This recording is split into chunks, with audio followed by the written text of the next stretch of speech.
Assalamualaikum warahmatullahi wabarakatuh. Apa kabar anak-anakku semua? Semoga dalam keadaan baik, sehat, dan semangat ya. Alhamdulillah, kita berjumpa lagi dengan video Bu Arum di semester 2 ini. Kali ini, Bu Arum akan menyampaikan materi tema 5 subtema 3 pengalamanku di tempat bermain. Baiklah anak-anak, simak dan perhatikan penjelasan dari Bu Arum ya. Jangan lupa, siapkan pensil dan buku tulis untuk mencatat hal-hal yang penting, serta siapkan juga buku pena kalian, oke?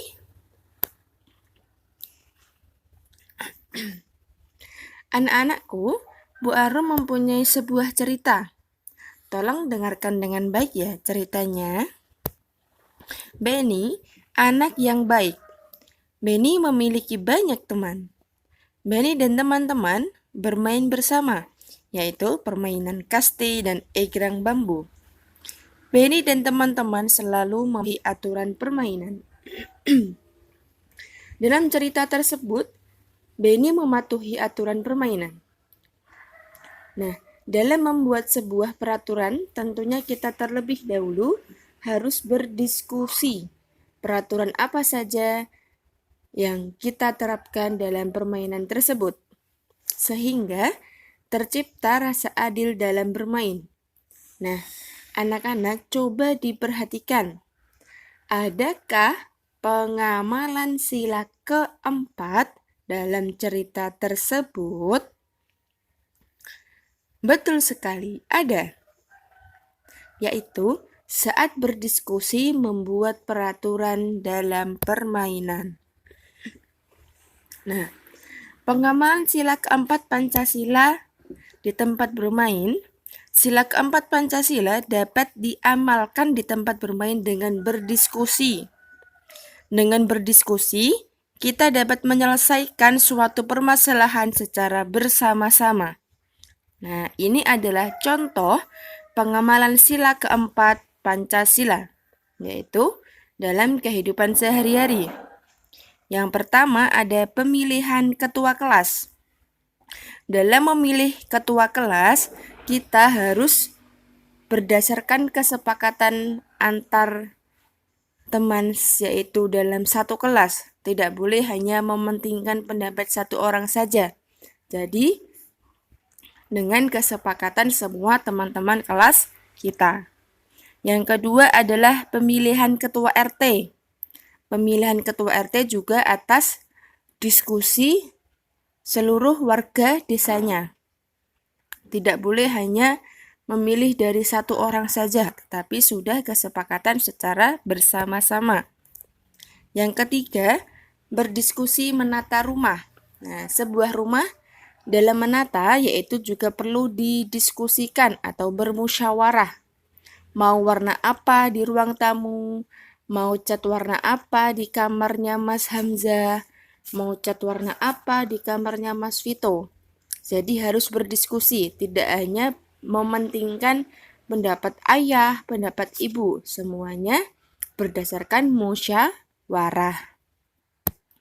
Yang keempat ada berdiskusi mau masak apa. Nah, mau masak apa hari ini itu juga biasanya perlu dimusyawarahkan atau berdiskusi. Karena biasanya kalau tidak didiskusikan, makanannya akan mubazir.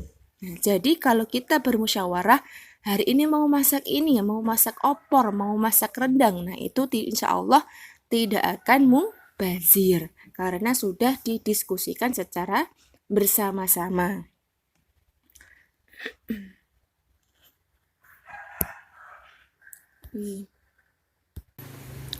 Nah, kita kembali lagi ke slide cerita. Maaf, maksud Bu Arum adalah sikap yang harus kita miliki saat berdiskusi. Nah, antara lain, yaitu satu, tidak boleh memaksakan kehendak. Kita mempunyai pendapat, tidak boleh memaksakan kehendak kita. Misalnya Bu Arum harus memilih Mas Hamzah untuk menjadi ketua kelas. Nah, tidak boleh seperti itu. Harus berdasarkan musyawarah. Siapakah yang terbaik untuk menjadi ketua kelas. Yang kedua, menerima hasil musyawarah dengan senang hati. Nah, jika sudah diketahui atau sudah disepakati siapa yang menjadi ketua kelas, sebaiknya kita harus menerima dengan senang hati dan dengan hati yang ikhlas, karena sudah atas kesepakatan teman bersama-sama. Yang ketiga, mendengarkan pendapat teman. Nah, di samping kita mengungkapkan pendapat kita juga harus menghargai pendapat teman yang lain. Bagaimana pendapat Mas Arfa, bagaimana pendapat Mas Vito, dan lain sebagainya. Nah, jadi tidak boleh hanya mementingkan pendapat kita sendiri. Harus berdasarkan pendapat orang lain juga. Yang keempat adalah tidak memotong kata-kata teman saat berdiskusi. Nah, jika teman kita sedang mengungkapkan pendapatnya, kita tidak boleh memotong di tengah jalan. Harus menunggu sampai selesai terlebih dahulu. Begitu ya. Nah, yang terakhir adalah menggunakan kata yang santun saat memberi pendapat. Nah, untuk mengungkapkan pendapat kita tidak boleh dengan marah-marah, dengan nada yang tinggi, harus dengan nada yang sopan serta santun. Tidak boleh marah-marah. Saya mau seperti ini. Nah, tidak boleh seperti itu ya anak-anak ya. Nah, selanjutnya adalah kita ke slide berikut, yaitu kembali ke cerita lagi. Baru bacakan lagi ya. Benny anak yang baik. Benny memiliki banyak teman. Benny dan teman-teman bermain bersama, yaitu permainan kasti dan egrang bambu. Benny dan teman-teman selalu mematuhi aturan permainan. Oke, anak-anak, dalam cerita tersebut, Benny dan teman-teman bermain egrang dan kasti. Nah,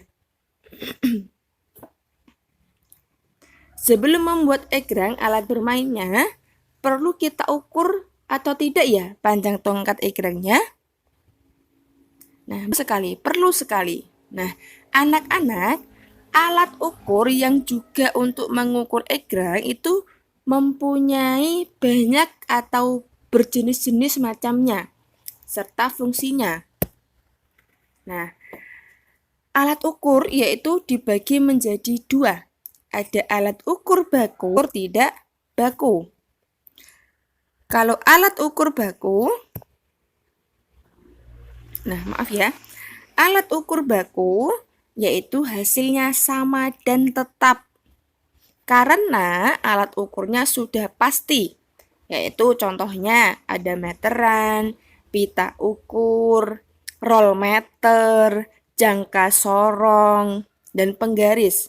Nah, kalau alat ukur tidak baku, hasilnya tidak sama dan tidak tetap karena setiap orang mempunyai ukuran yang berbeda-beda. Ada yang tangannya panjang, ada yang tangannya agak pendek, seperti itu. Karena tidak baku menggunakan alat dari manusia. Contohnya adalah depa. Depa itu merentangkan kedua tangan. Kemudian hasta yaitu dari ujung jari tengah sampai siku. Terus ukuran jengkal yaitu melebarkan salah satu tangan kita. Yang keempat adalah langkah. Nah, jadi setiap orang itu mempunyai ukuran yang berbeda-beda sehingga ukuran tidak baku adalah tidak sama dan tidak tetap. Nah, setiap ukuran juga mempunyai fungsi yang berbeda, ya. Contohnya, meteran. Meteran digunakan untuk mengukur lemari, pintu, dan papan tulis.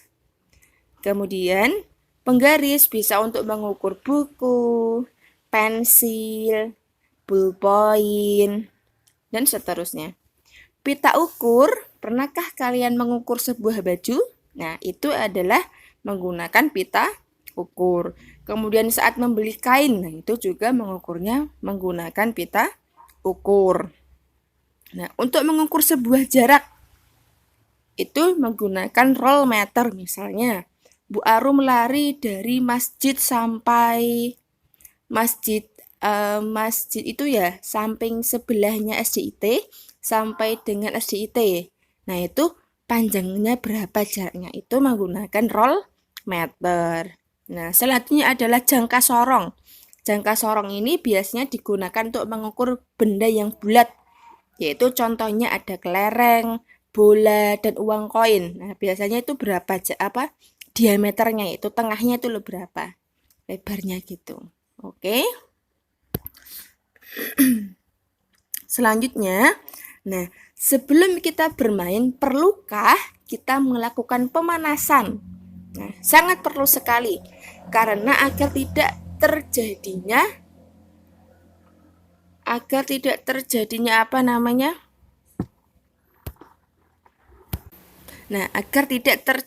cedera. Banyak sekali gerakan pemanasannya. Nah, kalau Bu Arum di sini mencontohkan adalah guling depan dan guling belakang. Nah, tolong diperhatikan ya. Guling depan dan guling belakang ini agak beresiko, sehingga perlu pengawasan misalnya orang tua atau guru kalian. Jangan dilakukan sendiri karena gerakannya agak ekstrim. Nah, untuk guling depannya sendiri, yaitu cara melakukannya adalah sikap awal dalam posisi jongkok, ya. Letakkan telapak tangan di lantai di depan kaki dengan tepat. Itu gambar yang B ya, yang guling depan ya. Kemudian selanjutnya, angkat pantat, lalu arahkan kepala ke bagian depan di antara telapak tangan. Tempelkan dagu ke dada, lalu dorong kepala ke antara tangan dengan mengangkat pantat lebih tinggi dari kepala. Nah, itu adalah sikap awal atau gerakan langkah-langkah melakukan guling.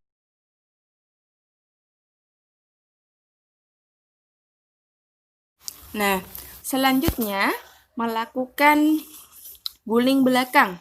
Nah, posisi awal jongkok membelakangi matras. Yang kedua, kedua tangan ditekuk di samping dada dan telapak tangan berada di samping telinga menghadap ke atas. Yang ketiga, tundukkan kepala hingga dagu hampir menyentuh dada. Yang keempat, lakukan gerakan berguling ke belakang dengan kuat. Tapi ingat anak-anak, harus dengan pengawasan orang tua atau guru. Nah, selanjutnya, pernahkah kalian ke taman? Di taman biasanya ada banyak bunga. Contohnya bunga melati, bunga mawar, bunga anggrek, bunga sepatu. Kemudian ada banyak-banyak pohon sekali. Nah, contohnya di sini Bu Arum mengambil satu contoh, yaitu gerakan tari bunga mawar yang mekar. Nah, bunga mawar yang mekar itu bentuknya sangat indah. Nah, kalau di sini Bu Arum melakukannya itu dengan gerakan. Bagaimana sih gerakan bunga mawar itu? Nah, seperti ini. Sikap awal berdiri tegak dengan tangan menguncup ke atas. Kedua tangan perlahan ditarik ke depan, dada dengan masih menguncup. Yang ketiga, tangan dibuka secara perlahan. Nah, anak-anak lakukan gerakan itu, lihat gerakan bunga mawar yang sedang mekar. Nanti akan sangat bagus sekali gerakannya jika dilakukan secara berulang.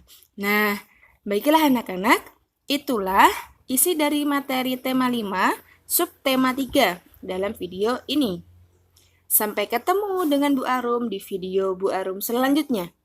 Tetap semangat belajarnya dan patuhi protokol kesehatan. Wassalamualaikum warahmatullahi wabarakatuh.